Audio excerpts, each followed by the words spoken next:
कौन है बे तू? अबे सुन, अगर तू एक शेर है और वो लड़की तेरा शिकार है तो पता है मैं कौन हूँ? शिकारी हूँ। देख, उस लड़की को भूल जा। आखिरी बार कह रहा हूँ, निकल जा। सुन बे, तू जानता है हम कौन है? हमारी पहुंच नहीं जानता है क्या?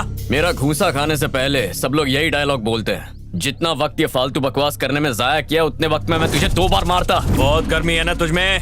अभी तेरी हेकड़ी उतारता हूँ, देखते हैं कितनी देर टिकता है। मारो इसे। तो आ ना।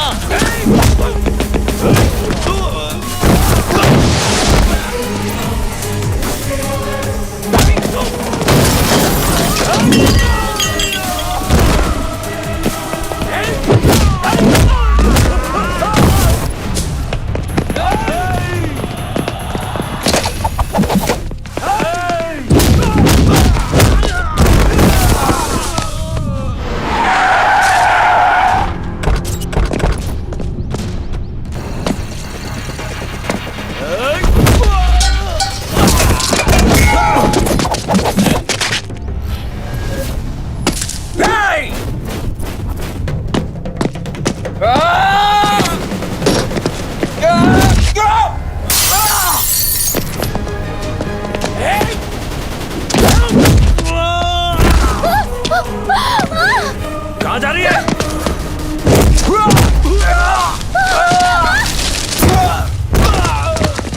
यहीं रुको। देवा का छोटा भाई यहाँ भी पहुँच गया, मार देते उसे। अभी नहीं। और वो कौन है? दिव्या का दोस्त होगा। सिर्फ दोस्त होता तो अपनी जान खतरे में नहीं डालता। वो जरूर मदद के लिए पुलिस को फोन करता। ये जरूर दिव्या पर अपनी जान लुटाता है। यही है वो लड़का जो हमारी दिव्या का जीवन साथी बनेगा।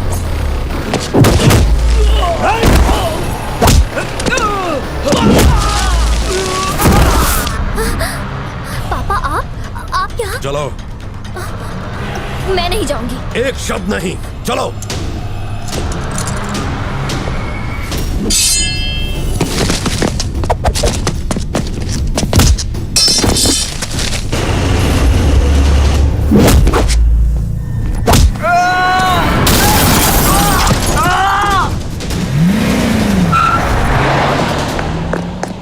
सर, ये लड़की मुझे कुछ सही नहीं लग रही है। फैक्ट्री के आड़ में कुछ और ही हो रहा है सर। मैं इंडिया फैक्ट्री के लिए नहीं आया हूँ, दिव्या के लिए आया हूँ। क्या? दिव्या के नाम पे अपनी फैक्ट्री पर केस करवाने वाला मैं हूँ। उसके पापा को फोन करके यहाँ बुलाने वाला भी मैं ही हूँ। मेरी कहानी की शुरुआत दिव्या से ही होती है और मेरी कहानी का अंत भी दिव्या से ही होगा।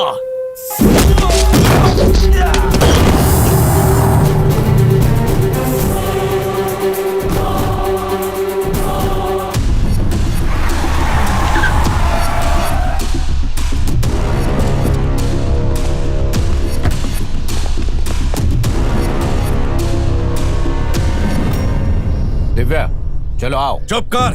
तेरी नाक के नीचे से ये भाग गई, क्या खाक देखभाल करेगा तू इसकी? ये तू बोल रहा है? अपनी गर्भवती पत्नी को निकालने की दरिंदगी की है तूने। तुझे इसे बेटी कहने का हक नहीं है, चल जा। बस कीजिए पापा, और आप भी मामा जी। यही वजह थी मेरे भागने की। अगर दोबारा आप लोग लड़े तो इस बार मैं भागूंगी नहीं, सीधा जान दे दूंगी। तुम कैसी बातें?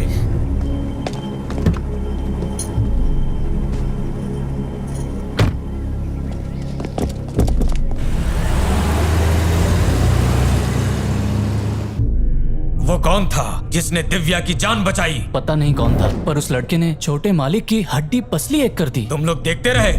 उससे पंगा लिया तो वो आपको नारियल की तरह छील के पी जाएगा भैया। वो लड़का कौन है, कहाँ से आया है? उसकी पूरी कुंडली चाहिए मुझे।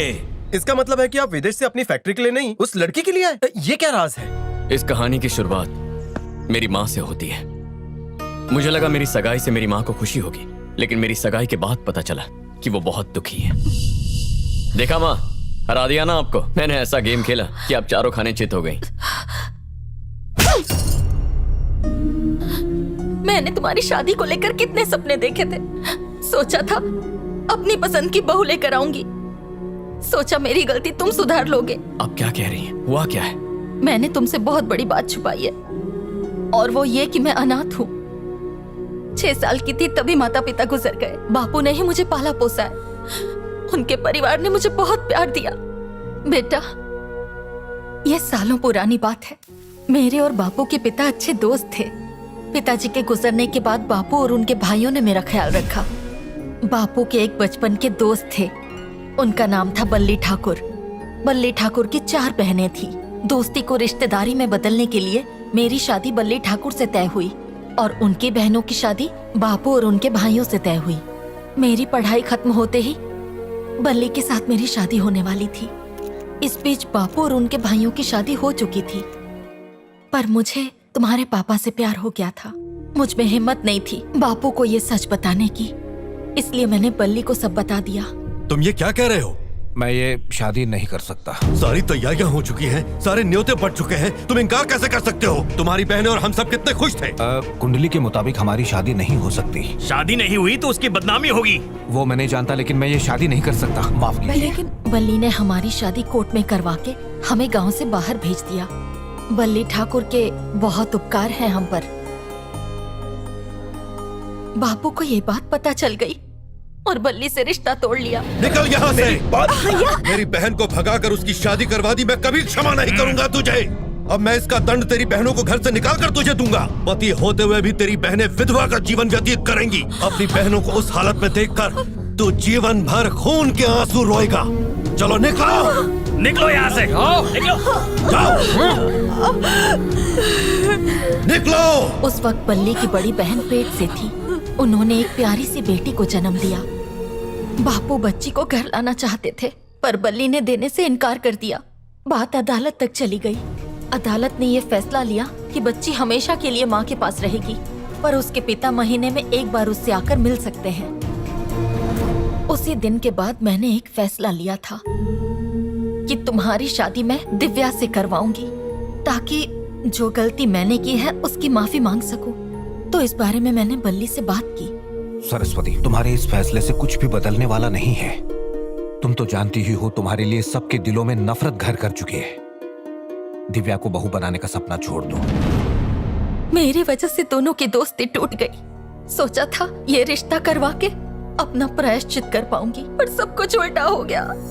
नहीं रो मत, इसमें तुम्हारी कोई गलती नहीं है माँ। तुम्हारी अधूरी ख्वाहिश को मैं पूरा करूंगा। माफ करना माँ, मैं पैसे कमाना तो सीख गया, पर रिश्ते बनाना नहीं सीख पाया। मैं अपने देश वापस जाऊंगा और उन लोगों का भरोसा जीतकर दिव्या को इस घर की बहू बनाकर रहूंगा। फिर मैंने दिव्या से जुड़ी जानकारी निकालने की कोशिश की, तब मुझे ग्रीन आर्मी के बारे में पता चला। फिर मैंने एक प्लान बनाया, खुद ग्रीन आर्मी को मेरी फैक्ट्री के खिलाफ भड़काकर फैक्ट्री को बंद करवाया और दिव्या से मिलने का बहाना ढूंढा। अब दिव्या का दिल जीतने के लिए उसके परिवार से मिलना होगा। ए, रुको, तुम लोग कौन हो? हे, आप लोग कौन है? मेरे भैया भूपेंद्र, नागेंद्र, देवेंद्र और ये धर्मेंद्र। जितेंद्र नहीं है? मरना है क्या? मैं कैसे मान लूं कि तुम दिव्या से सच्चा प्यार करते हो? आप कहें तो साबित करके दिखा दो। कैसे करोगे? जैसे आप चाहें। तुम्हें मार डालूं तो? कब और कहां? अगर किसी ने दिव्या पर आंख उठाई तो? बर्बाद कर दूंगा उसे खुश रखोगे? उसे पलकों पर बिठाऊंगा। दामाद जी, इतनी जल्दी मान गए? पहली बार देख के ही पसंद कर लिया था। जल्द ही तुम दोनों की शादी करवा दूंगा। सर, दरअसल दिव्या मुझसे थोड़ी सी नाराज है। मुझे आपसे बस कुछ दिनों की मोहलत चाहिए, मैं सब संभाल लूंगा। हेलो पापा। बेटी, मैंने तुम्हारे लिए एक अच्छा लड़का देखा है, वो तुम्हें हर खुशी देगा। देखिए पापा, बस मुझे झूठे वादे करने वाले लड़के बिल्कुल नहीं पसंद। बहुत ही अच्छा लड़का है बेटी, तुम्हें जरूर पसंद आएगा। मेरी बात मानो और उससे एक बार मिल लो। ठीक है, और तो कुछ नहीं है ना? जी ठीक है। बाकी हाँ, काम हम लोगों ने कर लिया। किसका फोन था बेटा? वो पापा ने मेरे लिए एक लड़का देखा है और वो कल मिलने के लिए आ रहा है। तो उसको मना कर दो, मैं तुम्हारे लिए उससे भी अच्छा लड़का मामा लाऊंगा। जी, पापा और आपके संबंध पहले ही बहुत खराब हैं, उन्हें और खराब मत कीजिए। मैं उस लड़के से मिल लूं तो ही अच्छा है। देखो, ये क्या कर रही है इसे खुद पता नहीं है। इसके बाप का भेजा हुआ कोई भी लड़का आए तो उसे रवाना कर दो, और अगर अड़ जाए तो खत्म कर दो।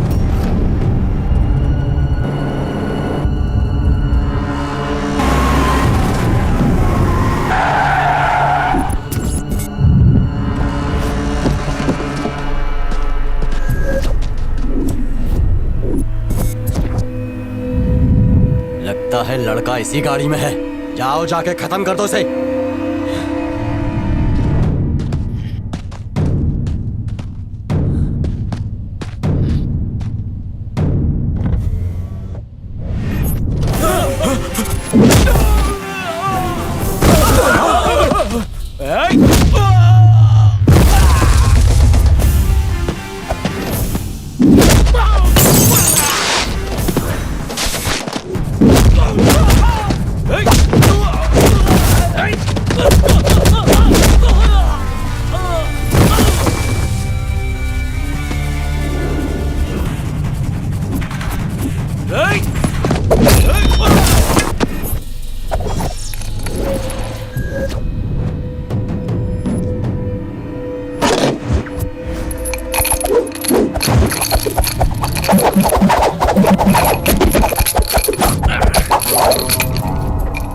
हमारे सामने ये 2 डंडियां लेके हवा में ऐसे वैसे घुमाने से तू एक्शन हीरो नहीं बन जाएगा।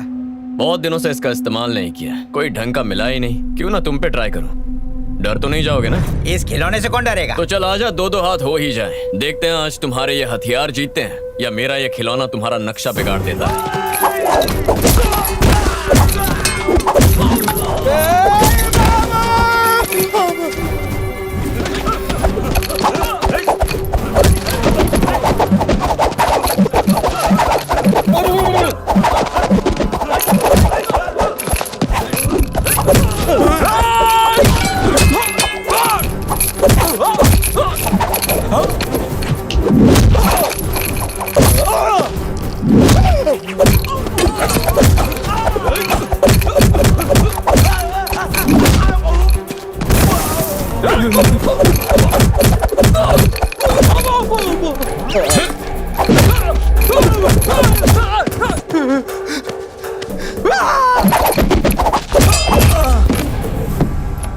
ए, सब अपनी अपनी शर्ट उतार कर बैठ जाओ।